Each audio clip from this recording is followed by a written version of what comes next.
여호와의 종 모세가 죽은 후에 여호와께서 모세의 수종자 눈의 아들 여호수아에게 말씀하여 이르시되 내 종 모세가 죽었으니 이제 너는 이 모든 백성과 더불어 일어나 이 요단을 건너 내가 그들을 곧 이스라엘 자손에게 주는 그 땅으로 가라. 내가 모세에게 말한 바와 같이 너희 발바닥으로 밟는 곳은 모두 내가 너희에게 주었노니 곧 광야와 이 레바논에서부터 큰 강 곧 유브라데 강까지 해쪽 속의 온 땅과 또 해 지는 쪽 대해까지 너희의 영토가 되리라. 내 평생에 너를 능히 대적할 자가 없으리니 내가 모세와 함께 있었던 것 같이 너와 함께 있을 것임이니라. 내가 너를 떠나지 아니하며 버리지 아니하리니 강하고 담대하라. 너는 내가 그들의 조상에게 맹세하여 그들에게 주리라 한 땅을 이 백성에게 차지하게 하리라. 오직 강하고 극히 담대하여 나의 종 모세가 내게 명령한 그 율법을 다 지켜 행하고 우로나 좌로나 치우치지 말라. 그리하면 어디로 가든지 형통하리니 이 율법책을 내 입에서 떠나지 말게 하며 주야로 그것을 묵상하여 그 안에 기록된 대로 다 지켜 행하라. 그리하면 내 길이 평탄하게 될 것이며 내가 형통하리라. 내가 내게 명령한 것이 아니냐. 강하고 담대하라. 두려워하지 말며 놀라지 말라. 내가 어디로 가든지 내 하나님 여호와가 너와 함께 하느니라 하시니라. 아멘. 우리가 함께 읽은 본문의 말씀은 여호수아 말씀입니다. 여호수아서 말씀은 우리가 알다시피 가나안 정복 전쟁에 대한 말씀이죠. 전쟁에 대한 말씀입니다. 그리고 오늘 본문 말씀은 이 전쟁을 목전에 두고 있는 여호수아에게 하나님께서 명령하시는 말씀입니다. 전쟁은 여호와께 속했고 이 전쟁을 이끄시는 최고의 사령관이 바로 하나님이시기 때문이죠.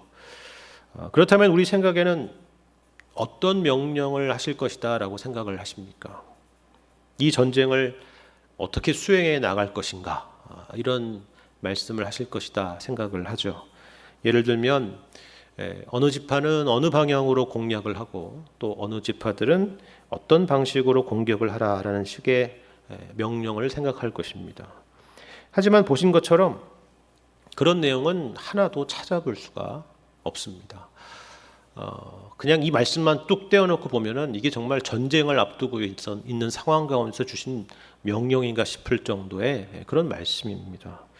대신에 그런 내용 대신에 몇 가지 내용이 있습니다. 하나는 하나님의 약속은 언제나 유효하다라는 것입니다. 3절과 4절 말씀 다시 보시면 내가 모세에게 말한 바와 같이 너희 발바닥으로 밟는 것은 모두 내가 너희에게 주었노니 곧 광야와 이 레바논에서부터 큰 강 곧 유브라데 강까지 해쪽 속의 온 땅과 또 해지는 쪽 대해까지 너희의 영토가 되리라 라고 말씀합니다. 하나님께서 이스라엘 백성들이 발바닥으로 밟는 것은 모두 주시겠다 약속하시죠. 그리고 4절에서 보는 것처럼 그 구체적인 영토의 경계를 알려주십니다. 그런데 여러분 이 말씀이 모두 어디에 초점이 있는 줄 아십니까? 여기 3절에 나온 것처럼 내가 모세에게 말한 바와 같이라는 것입니다. 그리고 여기 4절에 나와 있는 영토의 경계는 갑자기 이 시간에 이 시점에 등장하는 게 아닙니다. 이것은 이미 훨씬 이전에 수백 년 전에 하나님께서 아브라함에게 하셨던 바로 그 말씀입니다. 6절도 마찬가지죠. 뭐라고 말씀합니까? 강하고 담대하라. 너는 어떤 땅이요? 내가 그들의 조상에게 맹세하여 그들에게 주리라 한 땅을 이 백성에게 차지하게 하리라 라는 것입니다. 자, 이 모든 것들은 다 뭘 말합니까? 하나님의 약속은 시대가 변하고 사람이 바뀌고 세상이 두 쪽이 나도 언제든 변함이 없다라는 것입니다. 하나님은 시건치 않는 분이시고 하신 말씀은 반드시 지키시는 분이시다 라는 것을 보여주는 것이죠. 지금 이 여호수아가 앞으로 만나게 될 이 전쟁은 바로 그 연장선상에 있다라는 그런 의미인 것입니다. 두 번째는 이런 말씀이에요. 하나님께서 여호수아와 함께 하시겠다라는 약속입니다. 5절 말씀을 보십시오. 내 평생에 너를 능히 대적할 자가 없으리니 내가 모세와 함께 있었던 것 같이 너와 함께 있을 것임이니라. 내가 너를 떠나지 아니하며 버리지 아니하리라. 이렇게 말씀을 하십니다. 여러분 여기 5절에 능히 너를 대적할 자가 없으리니 라고 할 때 대적이라는 것을 한번 생각을 해보세요. 여호수아는 우리가 알다시피 모세의 후계자이죠. 출애굽 때부터 평생을 모세의 곁에 있으면서 일거수일투족을 지켜봤던 그 사람입니다. 그리고 모세가 이스라엘의 지도자로서 얼마나 수많은 공격과 대적들에 노출되었는지를 아주 가까이서 지켜봤던 사람입니다. 정말 모세는 일평생 수많은 대적자들을 만났습니다. 애굽의 바로 왕을 시작해서 출애굽 여정을 가로막는 모압이나 암몬 족속과 같은 그런 민족들을 만나기도 했죠. 그런데 그것만이 아니라 우리가 알다시피 이스라엘 백성들이 모세를 대적하였습니다. 왜 우리를 애굽에서 이끌어내서 이 고생을 시키느냐고, 우리를 이 광야에서 죽일 셈이냐고, 걸핏하면 불평하고 거역하고 그리고 대적했던 것입니다. 심지어는 함께 피를 나눈 형제요 자매였던 아론과 미리암마저도 모세를 대적하지 않았습니까? 어떻게 보면 모세의 인생 전체가 이런 대적들과의 늘 부딪히는 싸움이라고 할 수 있을 만큼 모세에게 있어서는 안팎으로 정말이지 수많은 대적들을 만났던 인생이라고 말할 수도 있다라는 것입니다. 다윗의 시편 말씀이 떠오르지 않습니까? 시편 3편 말씀에 보면 이런 말씀이 있어요. 여호와여, 나의 대적이 어찌 그리 많은지요. 일어나 나를 치는 자가 많으니이다. 라는 그런 탄식의 기도입니다. 그렇지 않습니까? 다윗이든 모세든 수많은 대적들에 둘러싸여서 살았던 것입니다. 자, 그렇다면 어떻게 해야 될까요? 이제 앞으로 마찬가지로 여호수아도 모세의 뒤를 이어서 리더가 되고 안팎으로 대적들에 둘러싸일 텐데, 더군다나 가나안 정복 전쟁이라고 하는 이 큰 대적들을 만나야 되는 상황 속에서 과연 어떻게 해야 되겠습니까? 이런 대적들을 이기려면 어떻게 해야 될까요? 힘을 가져야 되겠죠. 정치력도 있어야 될 것입니다. 조직력이나 행정력도 갖춰야 되지 않겠습니까? 그런데 하나님께서 여호수아에게 뭐라고 말씀하십니까? 그런 말씀을 하시는 것이 아니라 내가 모세와 함께 있었던 것 같이 너와 함께 있을 것이다. 내가 너를 떠나지 아니하고 버리지 않을 것이다. 이것을 기억하라는 것입니다. 사실 모세에게 어찌 인간적인 능력이 없었겠습니까? 우리가 잘 알다시피 모세는 당시에 최고의 엘리트 중에 엘리트였죠. 왕실에서 교육을 받은 사람이 모세입니다. 무려 40년 교육을 받았습니다. 더군다나 광야에서의 짬밥이 40년입니다. 누구보다도 광야를 잘 아는 사람이죠. 하지만 성경에서 모세는 지략과 무슨 정치력이나 어떤 결단력으로 인정받는 사람이 아닙니다. 탁월한 리더십으로 인정받는 사람도 아니죠. 모세는 뭐로 인정받느냐면 오히려 온유함이 승했던 사람으로 인정을 받습니다. 무슨 말입니까? 그 수많은 대적들 가운데서, 그 수많은 공격들 가운데서 온유함으로 대응했다라는 것입니다. 하나님께 무릎을 꿇었다라는 것입니다.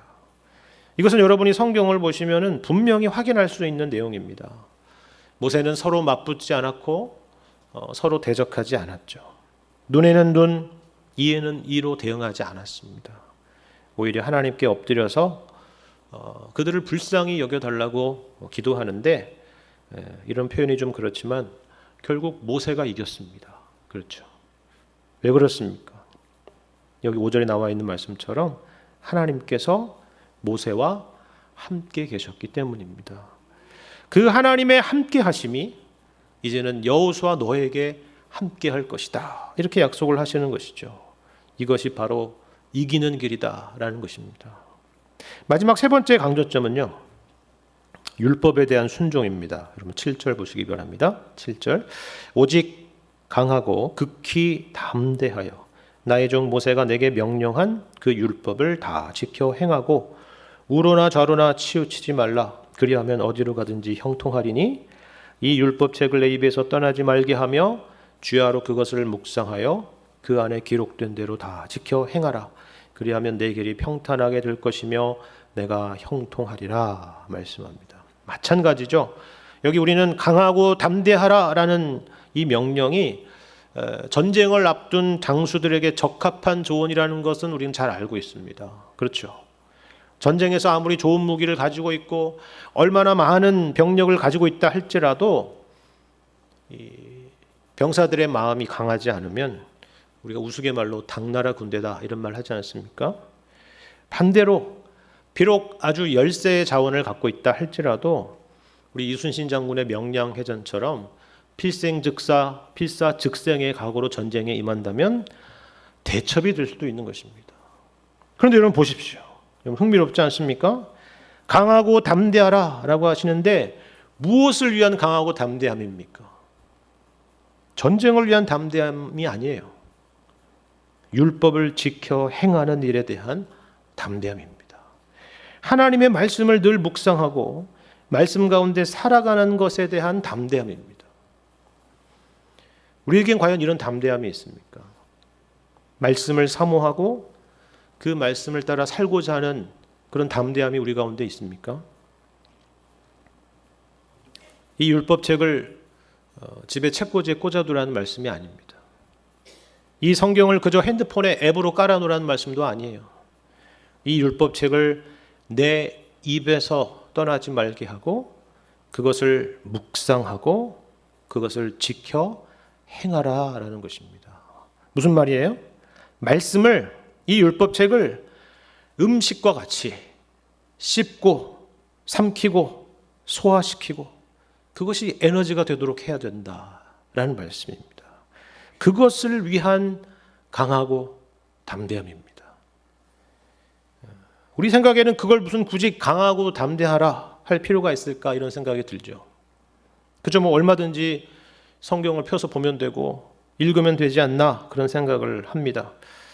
그런데 우리가 너무나 잘 알고 있지 않습니까? 그렇게 쉽고 그렇게 가까이 있고 그렇게 간단한 일인데 기독교 역사상 지금처럼 이렇게 성경에 접근하기가 쉬운 시대 자체가 없었는데 성경은 오히려 우리 손에서 점점 멀어져 가는 것입니다. 우리는 점점 성경에 대해서 문맹이 되어가고 있습니다. 말씀이 가까이 없는데 말씀대로 산다는 것은 정말 말도 안 되는 일이겠죠. 강하고 담대함이 필요한 시대입니다. 우리가 아침에 알람을 맞추고 중요한 일에 알람을 맞추고 약 먹을 시간에 알람을 맞추는 것처럼 성경을 읽을 시간에 알람을 맞춰야 되는 그런 시대가 왔다는 것입니다. 진정으로 용기와 결단이 필요한 시대가 된 것입니다. 여러분 이 세 가지 내용을 다 정리하면 이런 거죠. 첫 번째로는 하나님은 약속의 신실한 분이시다라는 것을 기억하라는 것입니다.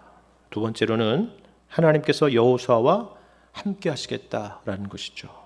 그리고 마지막으로는 율법을 늘 가까이 하고 순종하라라는 것입니다.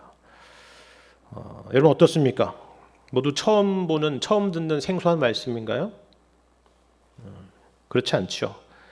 그렇다면 이것은 여호수아에게만 해당되는 말씀입니까? 물론 아닙니다. 이 말씀은 신구약 성경에서 내내 수없이 반복되고 또 반복되는 말씀입니다. 우리가 잘 아는 마태복음에서도 예수님께서 제자들에게 뭐라고 마지막 당부를 하셨습니까? 이렇게 말씀하죠. 마태복음 28장 19절 20절을 보면 이렇게 말씀합니다. 그러므로 너희는 가서 모든 민족을 제자로 삼아 아버지와 아들과 성령의 이름으로 세례를 베풀고 내가 너희에게 분부한 모든 것을 가르쳐 지키게 하라. 볼지어다 내가 세상 끝날까지 너희와 항상 함께 있으리라 하시니라 말씀이에요. 여러분 동일하지 않습니까? 지금 이 예수님의 지상 명령은요 아브라함과 모세에게 주셨던 약속의 연장선상에 있는 말씀입니다. 그리고 주님의 말씀을 가르쳐서 지키게 하라라고 하죠.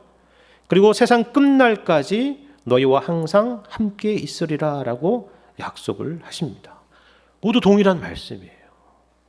근데 동일한 말씀이 반복되고 있다는 게 중요한 것이 아니라 이 말씀이 특별히 어느 시점에 주어지고 있느냐라는 것을 여러분 한번 주목해 보시기를 바랍니다. 광야의 시대에서 정복의 시대로의 전환이죠. 특별히 리더십으로 보자면 모세의 시대에서 여호수아의 시대로의 변화입니다. 이것이 오늘 본문 1장의 설명 아닙니까? 우리는 보통 새로운 시대 그리고 새로운 인물을 만나게 되면은 어떤 기대를 갖곤 하죠. 하지만 여호수아가 앞으로 만나게 될 상황을 한번 생각을 해보십시오. 전혀 그런 장밋빛 전망을 꿈꾸고 있을 때가 아닙니다. 차라리 광야의 시대가 낫지 않았을까요? 왜냐하면 그때는 비록 힘든 시절이긴 했지만은 하나님의 임재가 분명히 보이던 시대였기 때문입니다. 하늘에서 만나가 내리고 불기둥과 구름기둥으로 그들을 인도하시고 하나님이 직접 모세에게 말씀하시고 그리고 여러 수많은 이적들이 나타났던 시대였기 때문입니다. 하지만 여호수아가 만나게 될 현실들을 생각해 보십시오. 이제 곧 만나가 그칠 것입니다. 구름기둥도 불기둥도 더 이상 나타나지 않겠죠. 이제는 광야에서 살아가는 정도가 아니라 가나안 땅이라고 하는 적진에 들어가서 싸워야 되는, 목숨을 걸고 싸워야 되는 그런 상황입니다. 쉽게 말해서 이제 곧 이스라엘 백성들은 아직 한 번도 경험해 보지 못했던 현실을 만나야 된다라는 사실입니다. 하나님, 차라리 광야의 시대가 좋았습니다. 애굽의 재앙들을 내리고 홍해가 갈라지던 때로 돌아가고 싶습니다. 그런 것은 없습니다. 하나님은 지금 이스라엘 백성들에게 앞으로 가라는 것입니다. 너희 발바닥으로 밟는 곳은 내가 너희에게 주었노니 라고 말씀하시죠. 너희는 어서 앞으로 가라는 것입니다. 앞으로 어떤 일이 펼쳐질지도 모르는 그 현실 가운데로 하나님께서 이스라엘 백성들을 지금 몰아가고 계시는 것입니다. 앞에서 예수님의 지상 명령을 생각해 봤는데요. 그때도 역시 마찬가지 아니었습니까? 예수님께서는 이제 제자들의 곁을 떠나시고 제자들을 세상 가운데 파송을 하시죠. 앞으로 제자들은 전혀 새로운 현실들을 만나게 될 것입니다. 그 뒤로 어떻게 되었는지 여러분 사도행전 말씀을 보십시오. 정말 상상도 못한 일들을 만나지 않았습니까? 3,000명, 5,000명이 복음을 듣고 돌아오는 일도 그건 분명히 예상하지 못한 일입니다. 사람들이 서로 물건을 통용하고 서로 떡을 떼며 교제하는 일도 상상할 수 없었던 일이죠. 그런데 그런 일들만 있었습니까? 아니죠. 사마리아인들이 예수님을 믿게 되고 이방인들이 성령을 받게 되는 일들을 만나게 되는 것입니다. 여러분, 이게 유대인들에게 얼마나 충격적인 일이었을까를 한번 생각을 해보십시오. 뿐만 아니라 함께 3년 동안 예수님을 따라다녔던 주님의 제자였던 야고보가 순교하는 일이 있었던가 하면 교회를 박해하고 잔해했던 사울이 회심하게 되어서 교회의 일꾼이 되는 일도 있었죠. 이 모든 일들은 다 이전에는 감히 상상할 수도 없었던 일들이었습니다. 그런데 바로 이것이 하나님께서 우리를 몰아가시고 인도해 가시는 일이다라는 것입니다. 우리더러 자꾸 과거에 안주하지 말고 추억에 잠겨 살지 말고 앞으로 새롭게 펼쳐질 미래를 위해서 가야 된다라고 말씀하시는 것입니다. 우리 찬송가에 내 주 하나님 넓고 큰 은혜는 이라는 찬송이 있죠. 거기에 이런 가사가 있습니다. 너 곧 닷줄을 끌러 깊은 데로 한가운데로 가보라. 그죠?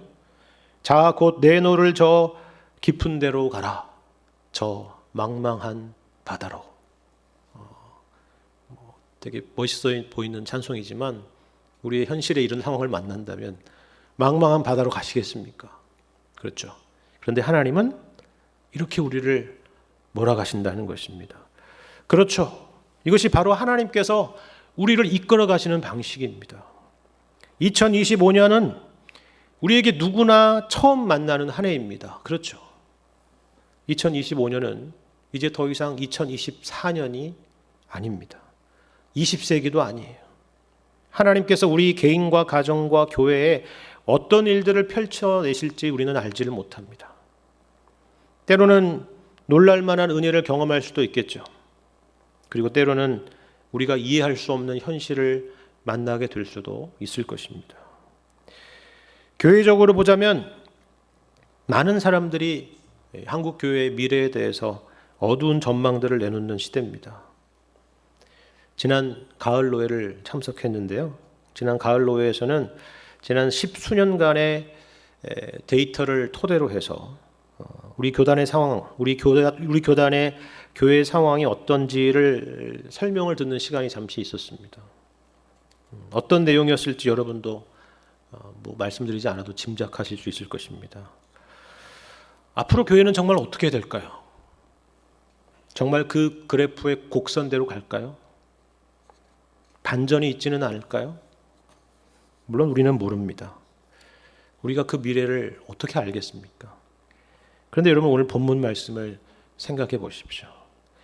여호수아가 앞으로 이 전쟁이 어떻게 될 것이고 이 전쟁에서 어떻게 승승장구하게 될 것인지를 묻지 않았습니다.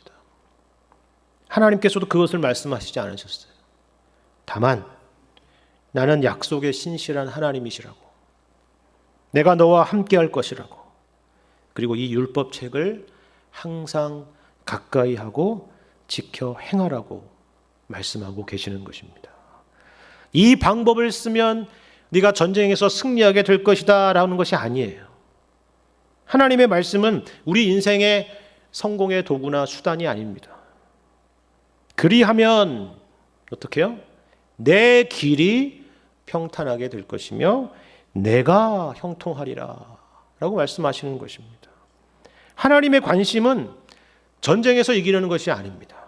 하나님의 관심은 바로 우리 한 사람 한 사람이다 라는 것입니다. 여러분 여리고성이 어떻게 무너졌는지를 생각해 보십시오. 하나님에게 있어서는 아무리 견고한 성이라고 해도 아무것도 아니다라는 것을 보여주는 것이죠. 여리고성이 아니라 만리장성이었어도 단 한순간에 무너뜨리실 것입니다. 오히려 하나님이 그 말씀을 통해서 우리에게 가르쳐 주시는 게 뭐예요? 하나님이 원하시는 것은 어떤 내용이었습니까? 매일매일 이스라엘 백성들이 하나님의 말씀대로 그 여리고성을 도는 일이었습니다. 이 세상에서 미련해 보이고 어리석어 보이는 그 하나님의 말씀에 순종하는 것이죠. 하나님의 관심은 바로 우리 한 사람 한 사람에게 있기 때문입니다. 그것이 바로 형통입니다. 2025년이 그리고 우리에게 허락하실 미래가 그러한 시간이 될 것입니다. 우리는 앞으로 무슨 일이 일어날지 알 수도 없고 어리석고 부족하기 짝이 없지만 여리고를 도는 것처럼 하루하루 하나님의 말씀을 따라서 순종하며 그렇게 매일매일을 걸어간다면 그것 자체가 곧 평탄한 길이요 형통의 길이다 라고 말씀하시는 것입니다. 시편 1편의 말씀과 같이 하나님의 말씀 가운데 사는 것 자체가 복이라는 것입니다. 뒤로 물러서려고 하지 마시고 오늘 우리가 함께 찬송한 것처럼 여호수아 본받아 앞으로 가시기를 바랍니다. 하나님이 우리의 믿음과 순종의 길에 언제나 함께 할 것입니다. 이 믿음으로 힘있게 2025년 한 해를 걸어가게 되시는 여러분과 제가 되기를 주님의 이름으로 간절히 축원합니다.